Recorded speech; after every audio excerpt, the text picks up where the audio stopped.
You want to do it? You want to do it? I can't do it. I got close. Oh. See, I got. Yeah, it's totally funny. Oh my god.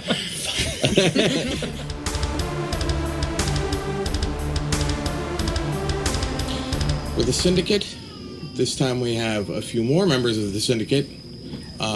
Told you! It wasn't just us! You all said we had imaginary friends. But we do! They love us! So that sandwich you promised us for coming here, It's, shh. Play cool, man. Play cool. Hello, we're the Syndicate. Tonight we have a few more members, which exist. You sure? Not entirely. But I'm Phil. I'm Ron. I'm Jill. I'm Matt. And we have things to say to you about stuff.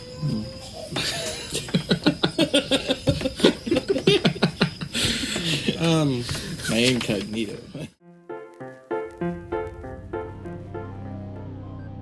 Welcome to another weekly Syndicate update. I'm Ron. Phil. I'm Matt. I'm Jill. These are two members that you have not met before. So we're going to have them tell you a little bit about themselves and what their roles in the band are. And They make rolls for the band. Yeah.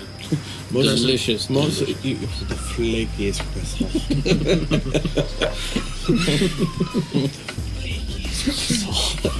I don't know about you, but I like the ones that you can peel the layers.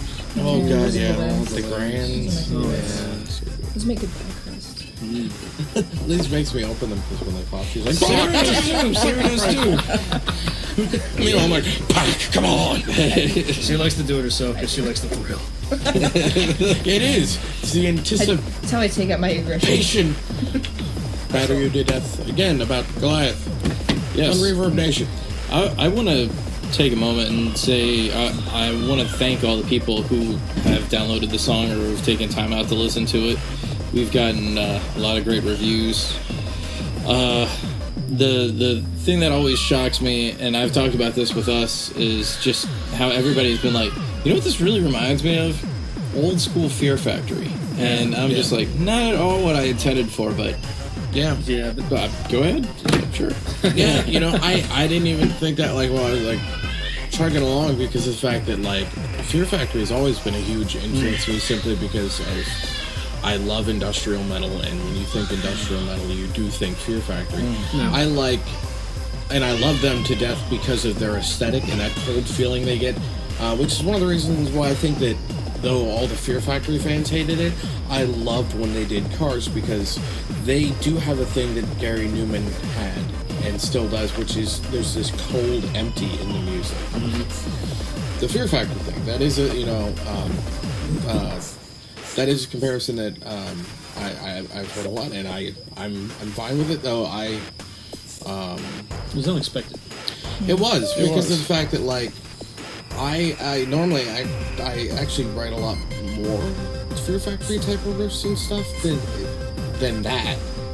Yeah. That I thought was like not, but I think that definitely a lot more synth. They don't always have Rise Fulber, but when they do. When there's not another band really to compare to, they kind of all scramble for Kind of have to reach to try and Here. find something. Well, yeah, that mixes because together. and I find that to be a very good thing because of the fact that when you go and you look at a list of industrial bands, actual industrial bands, Yeah. this is kind of short, and also generally that was one of the things that I've always had a problem with. Like, it's the thing that I really tried to avoid with Dead Boy and Decay is I don't like. I can't. I take that back. It's not that I don't like it. It's, I don't consider a band industrial metal if they are an industrial band with one guitar, Right. or if they're a metal band that has one keyboard line here and there. Like, you know, like that'd be the same to me as calling In Flames an industrial metal band because Or of the Bleeding fact that they have. Through. Well, they at least have a fucking keyboard player, but No. like they're still not industrial metal. No. But anyways, what I was getting at there is all my earliest stuff sounded like I missed old Skinny Puppy, and I was like, if there isn't Skinny Puppy, I'll make some Skinny Puppy because I really miss that. If somebody's going to do it, it might as well be you. Yeah, so then whenever we heard Fear Factory meets Skinny Puppy, I was like,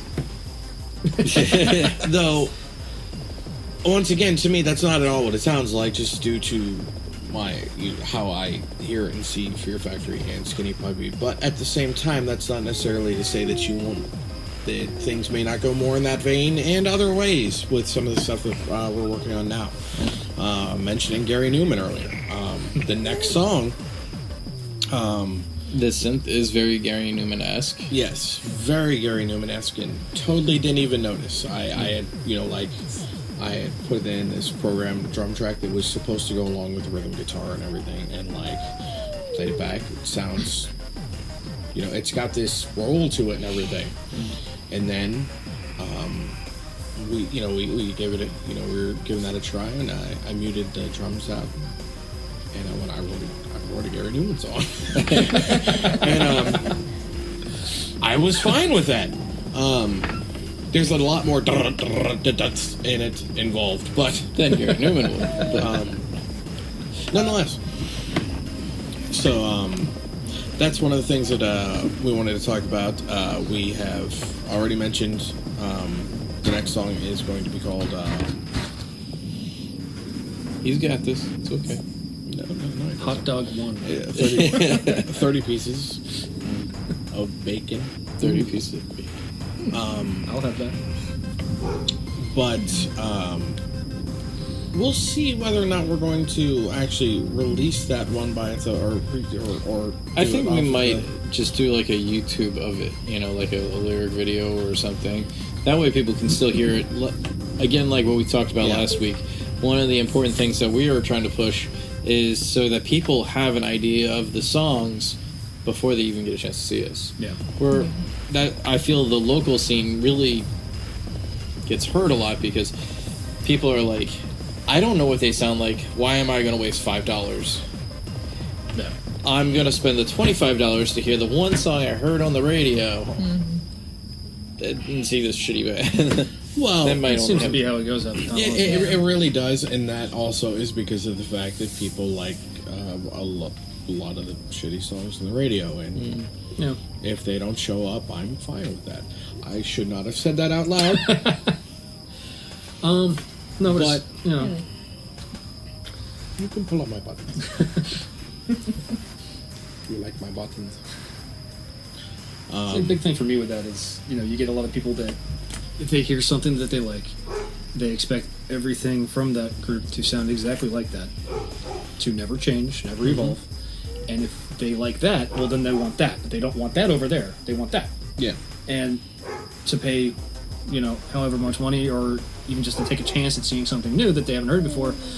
Oh, it's a Friday night. I got something else I can be doing. Yeah. Where if that one group that they like that one song shows up, they'll pay $100 a ticket to go see, and nothing else that they have sounds like that, and they're very disappointed at the end. Yeah, which leads me down two separate roads. There is one, I think that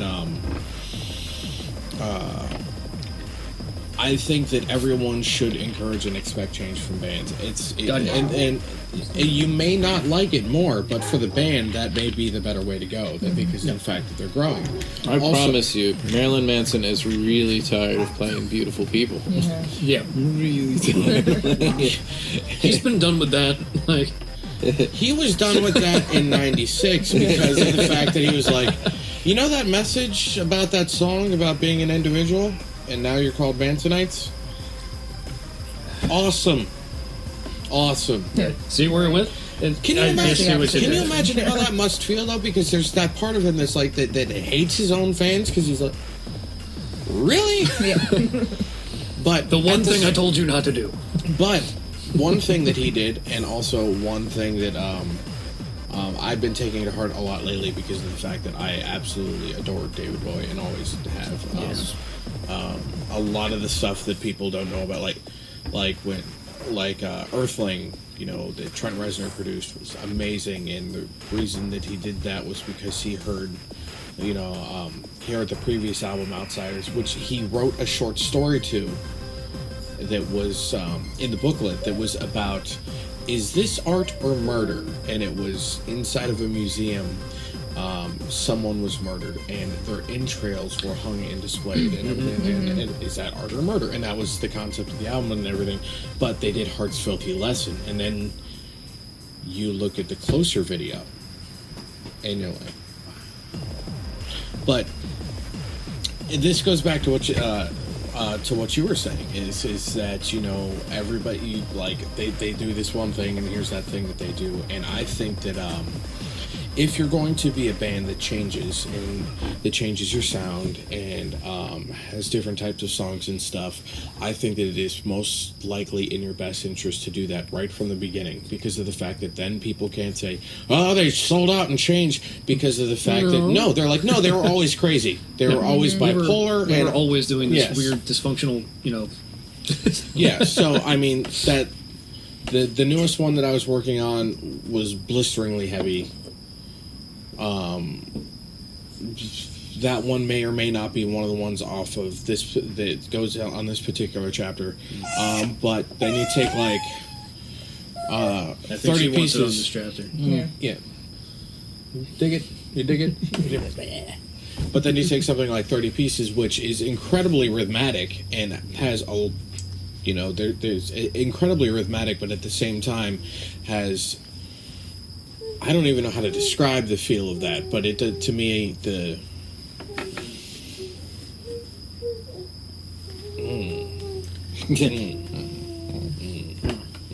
which actually you will probably hear, since we mentioned that, the way that we've been doing the videos, the intro is a tiny little clip from Goliath, and the ending is a tiny little clip from Goliath, and you will probably have heard a tiny little piece of 30 pieces right at the beginning and right at the end, just some tiny little smidge. So maybe you'll say something about that. Probably won't, because you're all buckets bastards and commenting. It's fine. It's fine. No, I don't.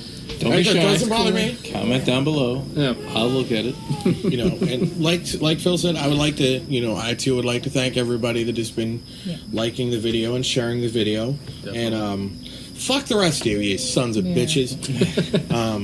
Anyways, why don't we get around to introducing them. Remember how we were talking about that we were looking for a rhythm guitar player? Too late. Hope You you're had happy. your chance. Missed both. So I believe you prepared some paper with a question. I did not actually make the paper myself, but and I don't want it. yes. No. So these are the most generic bullshit questions ever. Awesome. Yes, Mr. Trebek. What is? You have to answer in the form of a question. A train leaving Station A. Pass. Something to do with... Never mind. Nope. All right, so Blood in the semen. so this is Jill. She plays the bass. Ew. Slap at a bass. Nobody beats. So joining us tonight is another member of the Syndicate. This is Jill. She plays bass and heads the oversight committee of the perceived overall happiness of the uninformed populace. You're the happy maker. I like it. So tell us a bit about yourself. I heard you have broken some corporate rules in the interim of interpersonal relationships within the company. Have. Granted, this happened before the company formed. There's no evidence of this. I don't know what you're talking about. No, nothing. There's a baby? So, it was What a happened was... blistery cold Tuesday night. We did it to stay warm, man. Oh, it stayed warm. So, It was funny, wasn't it? Yeah. You're not allowed to laugh at that. all right. So moving past that, how long have you been playing music? I've been playing music about half my life, about probably 12 years or so. Started off, middle school band, all that, but strings always called to me, and then I found my love with bass in high school, and I've just gone from there, and I like bass. So, and so, I like bass. I like to play bass. I had a big red cake. and so what got you there? What was the, was it just, not an attraction just to the instrument, but to music itself? Was that like, for me, that was the thing that I found was all important above everything else. Yeah. That's not necessarily the same for all musicians or all people. Sometimes they're just like, that's my jam, man. But like, no, I'll die if you don't give me that, because there are people out there, and I just need this. I need the music to survive. See, you get it. Mm-hmm. You get what I'm saying. Okay, come. Well, I've always had the love for music. I had those parents who you needed another excuse to get that instrument to learn it. So when I went to high school, went to Bogey, ended up joining marching band. I too went to Bogey. I went to Bogey I as only well. went my first I year. did not join the marching band. Yeah, Bogey. That was a. It was a time. Yeah. Something. Yeah, that definitely was. Granted, And- I was there how long after you?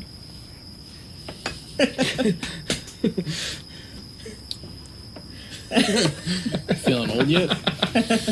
Oh, On a stay daily watching basis, movies. That movie came out in 2012. I was 11. You know what I miss? The snorks. What?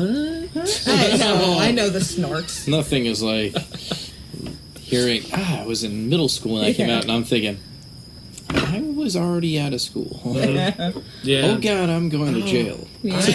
I mean, no. Memories. No, seriously, I'm trying to block the matches. All right, I'm good. Now, All right, Jill. Yes. I mean, it's one thing.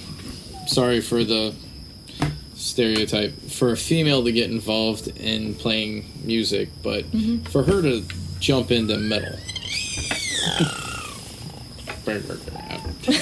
no, that's what the next. Is it really nice? Yeah, because I said, and now for the obvious question. Douche. What's it like being a woman? As not for good those for of you you. who have No, indulged in the it's not. nullification of all sense organs, she is indeed a woman. Damn. That's what I was trying to I was talking, kind of for those of you who are yodeling potatoes, if anybody's read the Dexter books, then, anyways. Is there a difference between having a moo or a pee-pee? I've never heard the moo aspect. Yeah, because a muumuu is it's a large woman dress. Yeah, I was gonna say That was a I reference. actually- that was Bedsheet that was a or set. reference to the movie Legion of the Dead. You haven't seen it. I know like 3 of you have. Wait, and watched yeah, it. but there are 2 of them, so you gotta make sure that they know that it's the really bad one. it's the really, really great bad one because it The surpasses. one that involves this is a handgun. Yeah. Where that's a big- at one point they're having a firefight and literally you see that was a firefight. Exactly. Yep. And, I mean the movie is trying so hard not to rip off From Dusk Till Dawn and doing it. But there's a scene where they're in there's a gunfight going on with demons and they're going like this because Yeah, the they're one guy's got a gun and the other dude just standing there, literally. And he just... like you could tell the budget didn't have enough for the guns and they were hoping that people wouldn't catch this. right. And like one guy would have a gun and one in his fingers and the other hand like That's awesome. My it favorite... wasn't like a I have powers handguns. It was Don't notice this. My favorite one is the fact that they were all filming in this bar. Because he's the one that showed me this piece of shit. And they're all filming in this bar for the most part until all of a sudden at the end, apparently, they're like, what happened to the bar? The budget ran out for the bar. We're going to film in the director's basement with one light overhead so that everything's black and you can't see. And we're gonna just put a dude with a fucking handy cam on a skateboard and wheel him around this guy going, I wish he was exaggerating, but it is so, because they're acting like they're like the budget didn't run out. They're like, I can't move. We must be in a parallel dimension, and they got the Shatner thing down.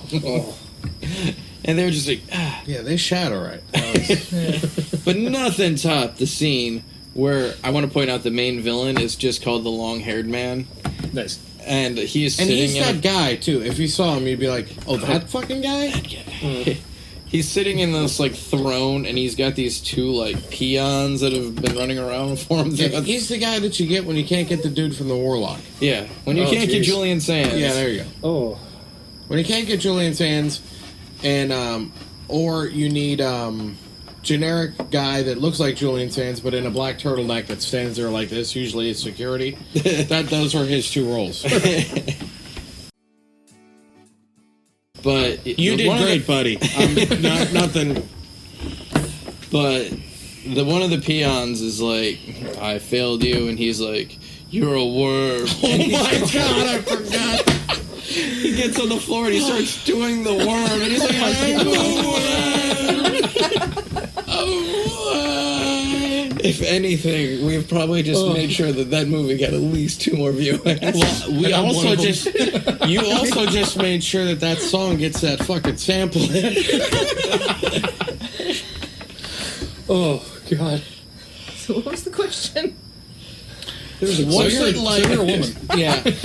You have a vagina. I do. Oh my god. Right? That's crazy. I do too. I just had to pay for it, and it was that, like I said, the one from Avatar. That doesn't count. I think it was a As long as it's not like the one Yeah, We're not going wait, to talk about says- flashbacks again. Right? Yeah, no.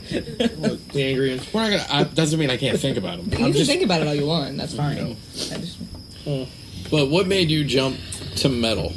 Well, actually, even before that, just what was it like? Because of the fact that you'd mentioned before, like going around playing in rock bands and things like that. Because of the fact that that's the thing that that I never got the chance to do. Is just the fact that I love metal, I love industrial, I love goth. I also still love me some rock and roll. And if right this moment, if I could go play bass for ZZ Top, I would. You would just Who wouldn't? want the spinny thing for your bass, so you could be like, yeah. I would indeed do that. I would wear that crappy over the ear beard to do it, even though the drummer Frank Beard has no beard. yeah, I love that. That is amazing. Yeah. The one man whose name is literally Beard has no beard. Yeah. At the same time, if Billy Gibbons asked me to just play my forehead on a wall for an album, I'd do it. it's beard for say. Stand up there. That was correct. Listen. Come at me, bro. I had never really had the want to perform like that before, but just having that experience. How'd that come about? How did? Well, back to the first question that never got answered. Oh, okay. Hot dog. I was born a woman. So before that, wait, yes. Before that, you're good. I don't remember anything. So there I am, swimming around. 2001 Odyssey style, floating above the. Go ahead. Did you take all that acid? Oh god.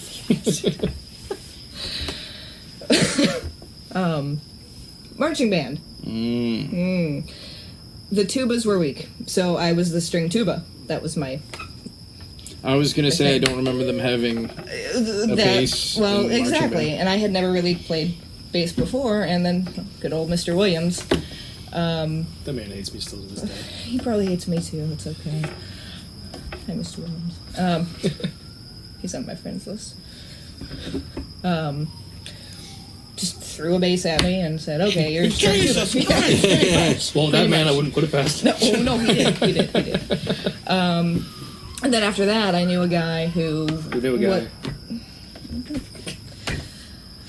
Who was the singer for this band that we were in this that I joined. Just literally walked into the mall one day and he's, Jill, you play bass. I do. Be in a band. Okay. So we went from there, and it was fun. Yeah, I think that honestly is the best way to start. Is fun. It was fun. Because, yeah. That was how I originally started playing. I played guitar. I'm a lefty. Nice. And I got a left-handed guitar. And the neck was bowed. I didn't know anything about how to adjust the truss rod or anything. Right. I was like, why do I play? Why is everything so bad? Why am I so horrible? And then one day I looked down the neck and I was like, why is this thing shaped like a U? Is that supposed to happen? So I sold that. Somebody bought that. I sold that. And I bought a Yamaha bass and I started playing righty. Because of the fact that, oddly enough, you'd figure being like a lefty, it's easier because you're looking at a mirror instead. It wasn't. Like, No. it's easier for me to play righty. Interesting. But picked up a bass, and Eve played drums, and I played bass, and we played together, and that was just fun. There you Like, go. for quite a while, until we tried to form our first band, which was...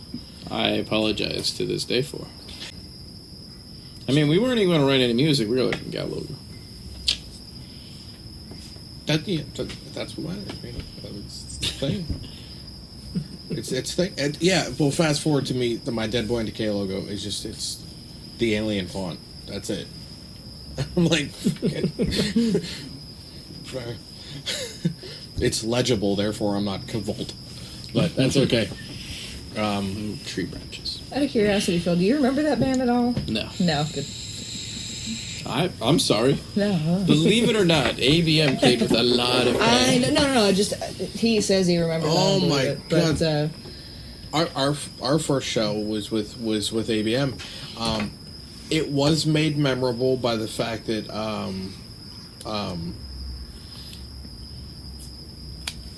I think the thing that made it the most memorable was the fact that the drummer, who was amazing for Hell Within, decided to play the Camp Crystal Lake sign that wasn't attached to anything. Yeah. And it was just, there were two screws sticking in a piece of wood hanging on a rafter, and he decided to play them, and it fucking fell on his head. It was awesome. And he was I do mad, remember that. But we had made... wow, was that funny. It's his own fault. It was totally his own fault. We had made the entire decorations. God, that was fun. In your backyard. Yeah, that was so fun. And then did tape outlines, and it was such a great show. It was a phenomenal show. To this day, my favorite show I've ever played. I mean, this is back when we had Matt and Larry playing drums for us at the same time. Also, and keep in mind, that's your favorite show, and the AC was broken. Still, like, oh my god, it was hot on stage that day. And we had our fans, that literally giant fans, not like people going yay, but we had these giant fans, and we threw confetti into them and over the crowd. It was awesome. Yeah, it was a great show. Except there was two things that were kind of weird for me. One was that a girl put her hand up my pant leg, but I had knee highs on, and she just went. And the look on her face, to me, because at the time I was nearly asexual, was so satisfying. Like, that's fucking right. Smooth as a can know. She was like, what the hell? Does she just have... Is she all boot? But then afterwards, we got this guy that walked in the back, and this was our first show, so it felt really nice. But some dude just walked in the back, and there's always... No offense to you if you happen to be him, but there's always an old, bald, sweaty guy at metal. There just is. Yes. And he walked in and he took off his sweatshirt, threw it down, and he was like, "Who's signing it?" And we all just scattered like cockroaches. Like, we ran out the stage door and just jumped off the stage, and we're like, "Oh, Jesus." And that kind of freaked me out a little bit. It's understandable. Also, I had other things happen, like Cut the Rope. You remember Cut the Rope was about parental issues and stuff, and some of the things that I put in the verses about the mothers and whatnot, and my natural mother comes walking in while I'm singing that, and I'm like, thank God I do metal, and she can't understand a fucking word I'm saying right now, because This is could be awkward. But yeah, that was a lot of fun. But and I think that's the thing. Is just a lot of it is Excuse I miss that. I missed it. You know, like that over the course of time that can get lost. That sense of fun and that sense of camaraderie and stuff. Because I mean, at the time there was there was a lot of camaraderie in general. Yeah, there was. And that amount like that was such a thing, which is one thing that I actually one of the things that definitely gets in the way of a lot of, especially younger bands, is that we have a drive to make it. We're going to get signed. This is all that there is. We didn't go to school. We don't have a backup plan. Yeah, exactly. Oh God. Oh, health man. insurance. What? So then it becomes cutthroat. It literally turns from this, I am doing this with my best friends, to, I don't know if I want to sleep next to you. You know, honestly, I don't. Yeah. I don't think that it's just that. I think it's the same thing that you end up seeing in larger versions whenever you see celebrities, and then it magically comes out, wow, surprise, they're an asshole. And it's because of the fact that they've lived their life closed off from a regular life. And even with smaller bands and stuff, that happens. People suddenly think that they are big fish in a very small pond. And I remember, a Broken Machine, we went from our first show of, we had, and this is something that I love the fact that Boomers did back in the day, which pushed ABM, was when we first signed with Boomers, they said, your first show, you have to bring in 25 people. Yep. And we were It wasn't a choice. It was, you have to do you this. don't do this, don't come back here. So we pushed, and we brought in 25 people. And they're like, next show you have to push them in the we that did. fucking door. Write a Broken Machine right here. Some of them possible. And then he said, next show you have to bring 35 people. Yep. It wasn't a, oh, cool. Okay, you, as long as you do. No, bring this many now. And it got And to then- the point where we were there for years. And then it got to the point that he was like, 50 people. And then... And then 1 million people. Really, dude? But we were hitting the marks every time. Yep. We brought in over 25 people the He first show. apparently was hitting in the marks too. Well, the other guy was. He was. Never mind. But he Demetrius was smart this way. He made his bands work for it in the beginning. Yeah, the deals that came after that, some of them, but Hey, nonetheless. I want to thank you for giving us a we get $600 for showing up bonus. Yeah, at the same time, though, I still think that the idea that you can't play in the county, that is freaking ridiculous. No, he said you had a month that you cannot play. Yes. No, that's if you play, ridiculous. It's a month surrounding Yeah. that you can't be in it. Yeah, I'm sorry. Before or I still after. find that to be absolutely It ridiculous. was good business, nonetheless. And that's A not the only good place that business, had that good going on. business unless you're a band that's like, no, we actually do need this money, and now Yeah. how are we going to travel? Because of the fact that that's the thing is just as a local band, you have to your circle has to grow and grow and grow because Exactly. but Eventually, you have to actually get outside of Yeah, that you area. don't wanna Otherwise, over- the you- circle closes on itself. yeah, you don't want to oversaturate the area, and I get that, but at the same time, I was like, locking someone out of the county? That's Yeah.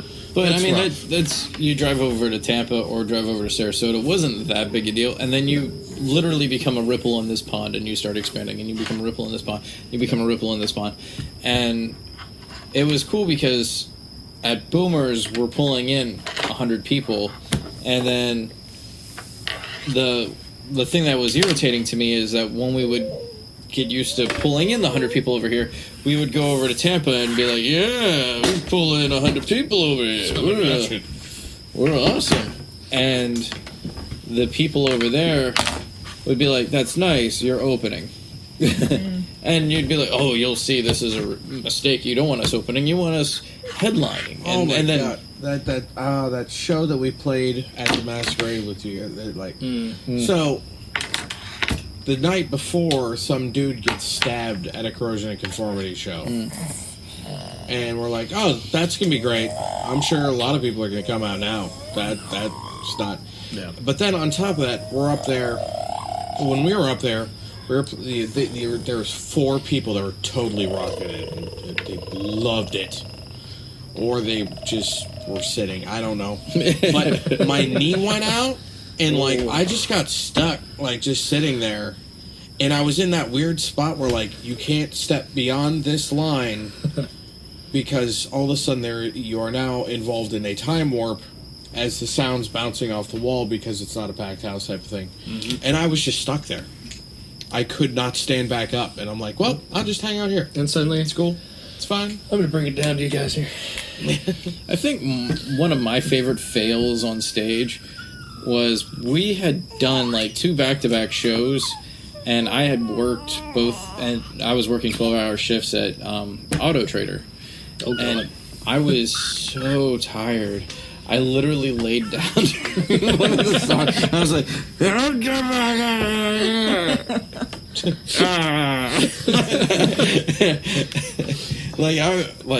everybody's like, yeah! Like, I'm trying to, like, I'm like, maybe during this song it slows down for a minute. I had a similar thing happen where we went and we played Cafe Tsunami for sushi and sake, which to me was, I'm like, I'm sold just on the sushi alone. The Black Pearls, I still...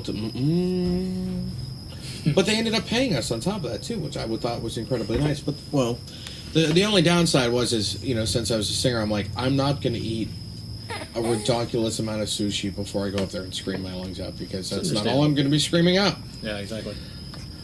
As right. So Kevin Koo, awesome, love you to death. The fog machine wouldn't work, so he just removed all the safeties on it. So then you plug it in and it's just on. So we couldn't even see, like, I set down a glass of water right on my vocal effects pedal there, and I'm like, well, okay. And then He doesn't want to. Maggie came up, gave me another one, and I'm like, put it right in the same place. Actually, we have to get in. We have a phone call we have to make today. That's for everybody. Kelly Wilson from the band Worlds Divide. We told him that we would give him a call around 8, and we're getting a little past that. All right. Well, first then, but right before we do that, since we swept over that entirely, we apologize. Yeah, we do that. Our train of thought gets derailed very easily. Anyways, the moral of that story was I found out that I had bronchitis walking pneumonia, and my lungs were filling with fluid, and I just thought I was getting old. I was like, I apparently can't hack it anymore. And then the doctor told me, and I was like, oh, thank God, I'm drowning. That was good. But anyways, it should be very interesting to go from that into a world and that's one of those things. I played with a female drummer, and it was great for her, a great feeling, because she would wow people, and then 2, but they would also always top it off with the line like, wow, you're an amazing drummer for a girl. Yeah, you never get taken seriously as a woman, no matter what genre you play. And then she would just magically just walk out back and stab them in the neck. Exactly. But particularly with the Syndicate, I really like the idea of that, because of the fact that to be able to make a mockery of such old-timey, ridiculous,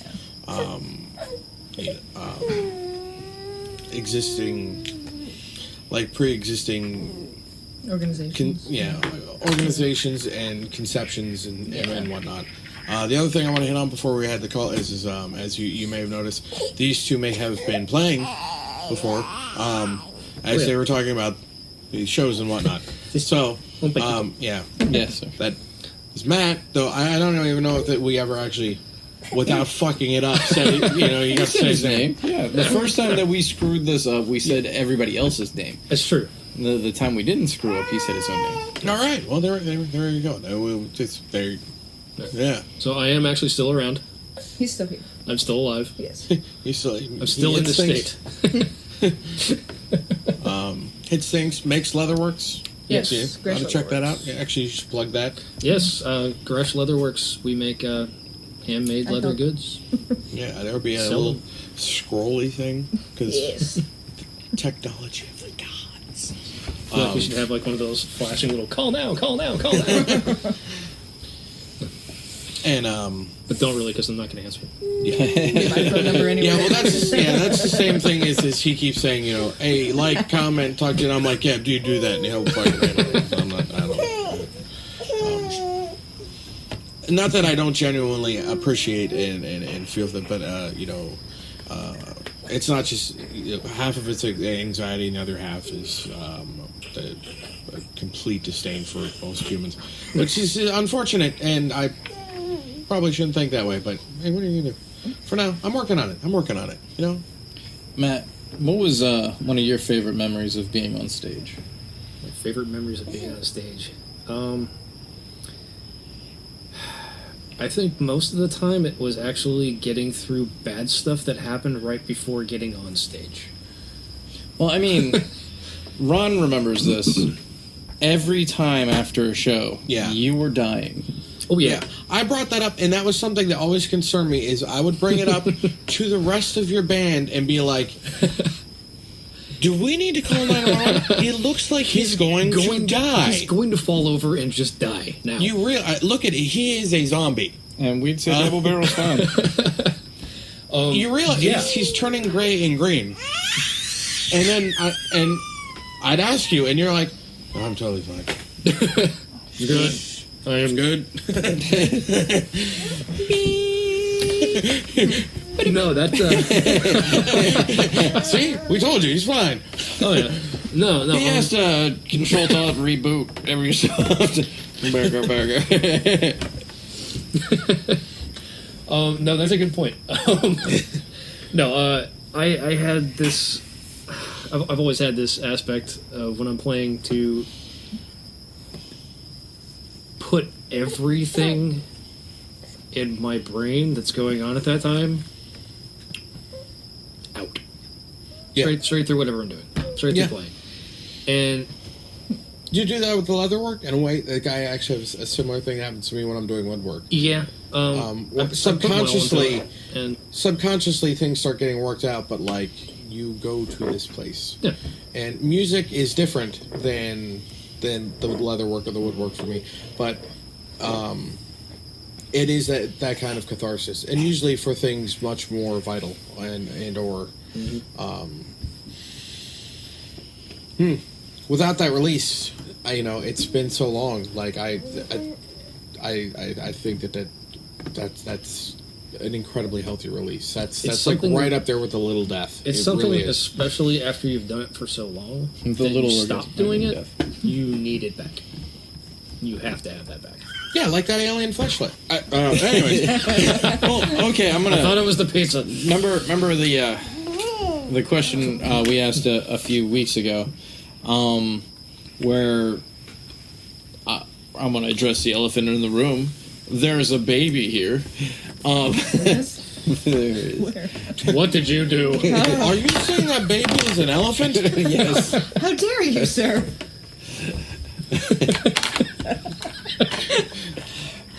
But as parents and Honestly, if you musicians. were an elephant, that would be super awesome. Seriously. I You're would, gonna I put would baskets- so feel bad for your vagina if she was an elephant. Well, maybe It was a it's C-section to begin with. maybe it's like the engineer and it's an outfit, you know? Oh, no. Stop talking about my vagina. Get my vagina out of this video. We're trying to get views here. I mean, like this video. I mean, we've tried it. It didn't work. When I did it, it looked like You won. No, you won. You won an award when you did it. I did. And the poor guy with the cross in his ass. This is all a true story. This isn't like made up shit. The best stuff is the true stuff. Oh, dear. And I want to point out that Mistress Jen of the Genitortures was the judge. Oh, mind you, she was literally carried out of the building afterwards. Oh, my- But Liquid Blue. Oh, that was a. But you two are parents. Yes. Yeah. And you're musicians. I mean, it's hard to juggle both. It's Like Yeah. there's a baby in the video. Which is why she's here right now with Yeah. us. Yes, it's also hard to juggle one baby. You need at least a couple. Because you just And do we have this. to know how Yeah. to juggle, so. it's more of a toss-up. Yeah. But And to play at the toss same- across with a baby, that takes precision. Yeah, well, that's the thing, you know, difficult. it's the thing, and it's one of the things that, you know, it's a thing that we are going to have to overcome is the fact that we, you know, all of our schedules are all over the place. As you can see, they obviously are parents. Phil is a parent. You know, he has his girls, which are beautiful. He also has a very tiny one as well. Yes. Still very squishy. It makes me nervous when Soft spot you know, here. when they're not squishy. I'm a father. Luckily, Damon actually said, "You need a rhythm guitar player, huh?" And I was like, "Slow down, goddammit." It's too soon. Well, It's too soon for me. It's actually technically not for him, and Well, yeah. that makes it too soon for me. Exactly. Damn it! Watching and kid. Skylar better not have kids. Also, too soon in a different way. Yes.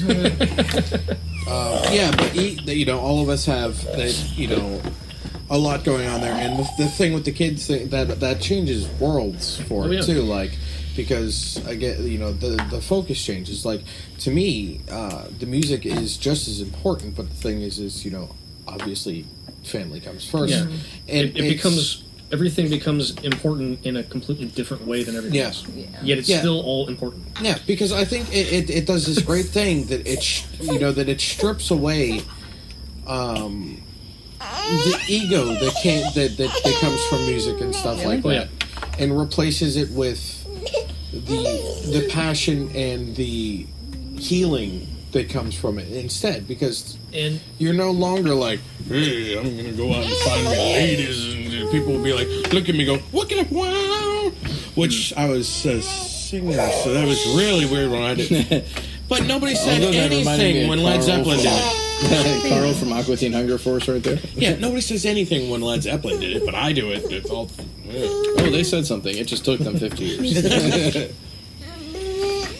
Anyways, so you have now met 2 more members of the Syndicate, and a half. Okay, come here. so with that, we're going to make a cut, and then we're going to hop to. The phone What? interview? Or Oh, I'm not telling you. We'll do the phone interview. I'm not telling you what we're doing immediately after this. You don't need to know.